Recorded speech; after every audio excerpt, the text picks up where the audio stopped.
Hello everyone, good morning. আজকে রাখি পূর্ণিমা রয়েছে। আজকে সকাল সকাল উঠে পড়েছি কারণ অনেক কাজ রয়েছে। উঠে আগে বিছানাটা রেডি করে নিলাম। বিছানাটা মোটামুটি গোছগাছ কমপ্লিট। এবার স্নানের জন্য রেডি হচ্ছি। চুলটা একটু খুলে ভালো করে আঁচড়ে নিচ্ছি, তারপরে স্নান করে নেব। এর আগেও অনেক কাজ হয়ে গেছে, পুরো ঘর মোছামুছি, জল ভরা, অনেক কিছুই কাজ হয়ে গেছে। তো এবার স্নান করার পরে এসেছি। আজ পুরো এক সপ্তাহ পর রোদ বেরিয়েছে, তার জন্য অনেক কিছুই কাচাকুচি করেছি। শুধু আমাদের নয়, পাশে ছাদেও দেখো প্রচুর জিনিসপত্র রোদে দেওয়া। আর আজকের আকাশটা এত ঝলমলে লাগছে আর রোদটা গায়ে লাগতে এত ভালো লাগছে। আমি এই রোদেই ছাদের উপরে ঘোরাঘুরি করছিলাম, আর পাশে সবুজগুলো যেন আরো সবুজ হয়ে উঠেছে জল পাওয়ার পর। আমি একটু ভালো করে রোদটা উপভোগ করছিলাম। সাথে আর একটু পর আমাদের বাড়িতে যেহেতু পুজো হবে পূর্ণিমার, তার জন্য তুলসী পাতা ফুল তোলা হচ্ছে নিচে, সেইগুলো তুলে নিচ্ছে।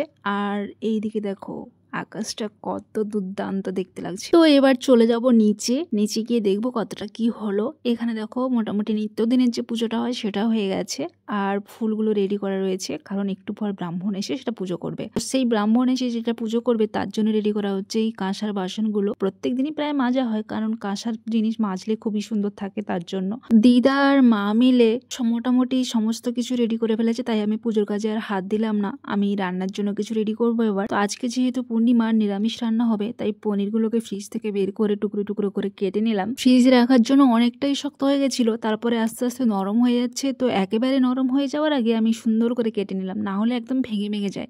এখন কেটে নিয়েছি ঠিকই, কিন্তু রান্নাটা একটু পর করব, তার জন্য আমি ঢাকা দিয়ে রেখে দিচ্ছি। আর দেখো এই যে হাতে রাখিগুলো দেখছো, এগুলো এখানকার বাচ্চাগুলো আমাকে বেঁধে দিয়ে গেছে, খুবই ভালো লাগছে। আর ছোটবেলার কথাগুলো মনে পড়ে যায়। ছোটবেলাও আমরা এমন করে সবাইকেই বেঁধে দিতাম। আমার এই ভিডিওটি কেমন লাগলো সেটা অবশ্যই জানিও, আর ভিডিওটি ভালো লাগলে একটা লাইক করে দিও।